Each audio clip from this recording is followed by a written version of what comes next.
Hey everybody, welcome. Welcome to your check-in with Gwen, a podcast that operationalizes healing, teaching you how to do the mental work and build daily routines to help you live your best life. Whether you're rebuilding after a rough season or chasing a dream. During our check-in conversations, I will demonstrate how to examine wellness, utilizing the 5 domains of health. I'm your host, Gwendolyn McLemore, and I'm very, very grateful that you're here. So settle in, take a breath, and land as I guide us towards a path of healing gratitude.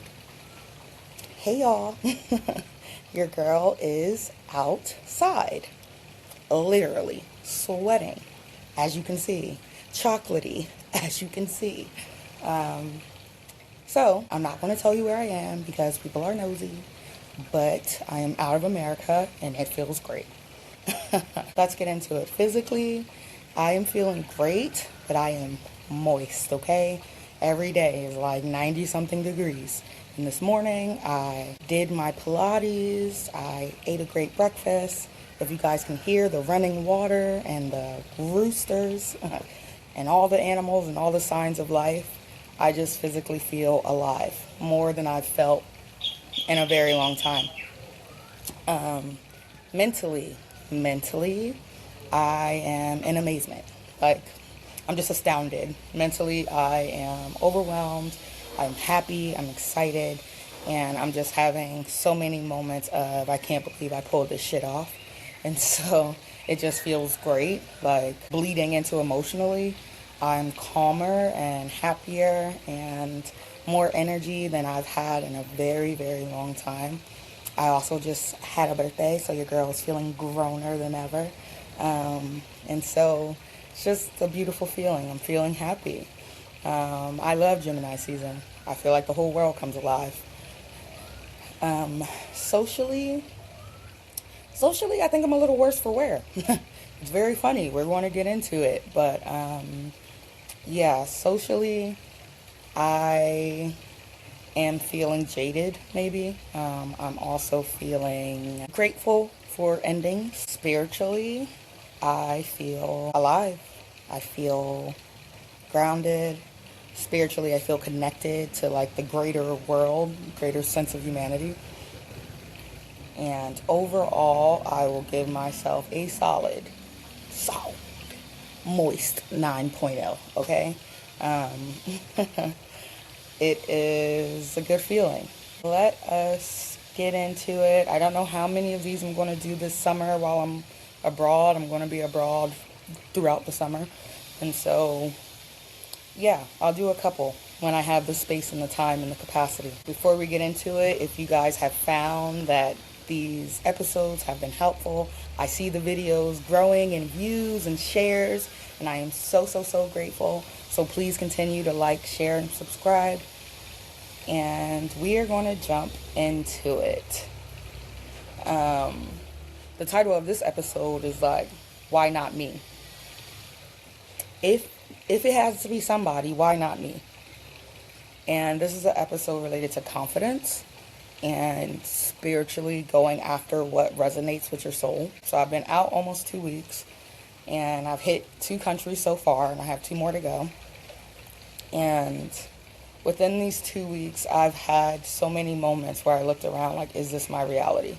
Good and bad, right? Like, is this my reality? How did I get here? And it's settled on me that I got here by deciding I deserve to be here. And it sounds very straightforward, but there's so much confidence and self-esteem and self-belief and self-efficacy. If you want to go back to episode 1 of Check-In with Gwen about what is self-efficacy, I think that's a good reminder, a good start. There are moments where I looked over with my traveling partner where I'm like, damn, we really did this. Like, we really had a plan, executed that plan over the course of a year and a half, and we're living the desired outcome of the plan. And I'm just like, damn, like, younger me would have never thought that my reality would be more than suffering, right? And I keep encountering different levels of suffering while I'm still out, including my own. And I'm also trying to impose that message onto the people I meet. Why not you? Right? There are so many systemic barriers that we are all facing. Cost of living, politics, racism, oppression, capitalism. There are so many barriers. And I don't think it's as straightforward. Like, I recognize my privilege as an American. And so I'm not saying it's as simple as like, oh, save some money and take a trip. It's not that. But it's like deciding in your friendships, deciding in your relationships, deciding in your daily habits that everything you're going to do is going to get you steps closer to where you want to be. That is something accessible to everyone. And I bring this up because this revelation came not out of positivity. This revelation came because I realized I had some haters on my team. Haters had access to me, and I didn't understand. I didn't expect that, or I didn't pay attention to that. And so for my birthday, for this trip, like, I was sharing the details at the very end, and I thought everyone would be over the moon. Everyone. I just thought it would be nothing but love. And instead, I got met with so much social rejection. I got met with so much angst and shade. I got met with a lot of shit that I didn't understand. And I was like, oh, they're having this thought of like, why not them? You know what I mean? Like, everybody makes choices. And it's not, oh, people are just jealous. It's just that people don't think past their suffering sometimes. I am someone who was born into a lot of fucking suffering, and I thought past it over and over and over. Even when I physically couldn't escape my suffering, I used my mind to think past that point.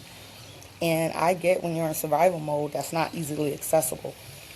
But as long as you have a brain, as long as you have an imagination, the same way we digest the shit that's on a phone, you can digest your own dreams. You can digest your own reality. And I am very good at that shit, and I share that with everyone. I love to come up with a weird idea, and then we all work towards it. And I had some people in my life recently, right? The not acknowledging the birthday, not acknowledging what I'm doing, not wanting to engage with me. They only wanted to engage with me when I was suffering. And I was like, damn, like, why wouldn't they be happy for me? And I had to realize they can't be happy for me because they're not happy for themselves, because they're living in their suffering instead of thinking, why not? Why can't I live the life that I want? And I just don't want that trap for you. If you're one of my listeners and you stick with me on this journey, we're going to shift that mindset, because that is not the way to live. We are all suffering, but why wouldn't you find a way to be happy? Because you can.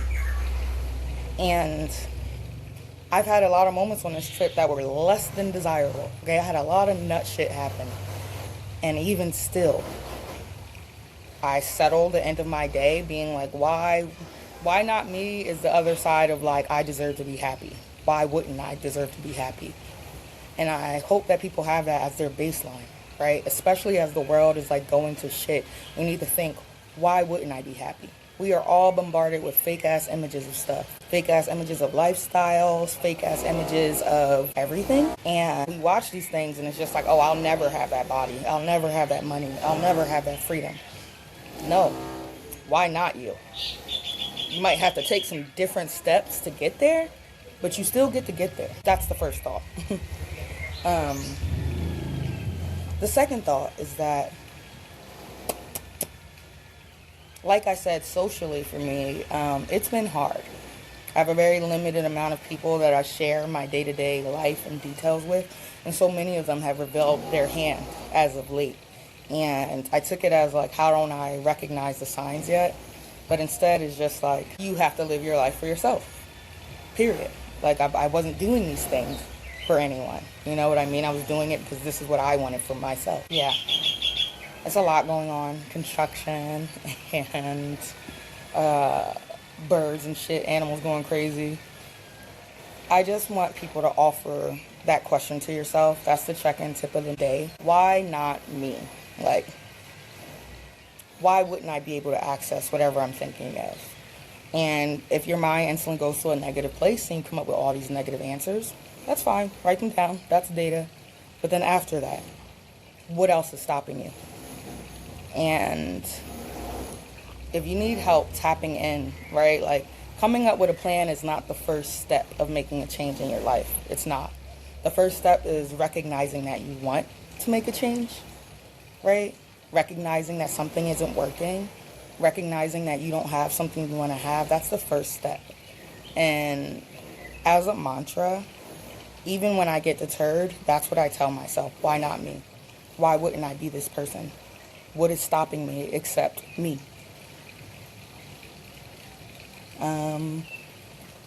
Yeah. I'm going to leave that at that. I don't know if this is a coherent check-in, but I'm checking in, and I'm outside. And y'all get to be outside, too. Even if it's not somewhere fucking exotical, like, you know? Even if it's at home, you still get to live the version of the life that you want to live. And you cannot let the suffering and oppression of the world be the thing that makes you stop. You can live in it, and you can acknowledge it, but you have a choice. Because you only have this life. So you're either going to figure out, why not me getting the things that I want? Why not me getting access to a different world? Or you can hope you get reincarnated and get another chance. Like, no, fuck that. Gotta make the best of it. That is your mantra. That's your check-in. Ask yourself that. Why not me? There's no reason. That's the whole thing. There's no reason good enough. So, hopefully the more you guys see me this summer, the more chocolatey I get. I don't know if this check-in makes sense, but that's the tip I have. So all the people hate watching me. So I am sending you love, light, and gratitude for spending some time with me. Remember to check in with yourself and to be gentle while doing so. Remember to check in with your loved ones, check in with a stranger, and I'll be here to check in with you soon. Until next time, with gratitude always, Gwen.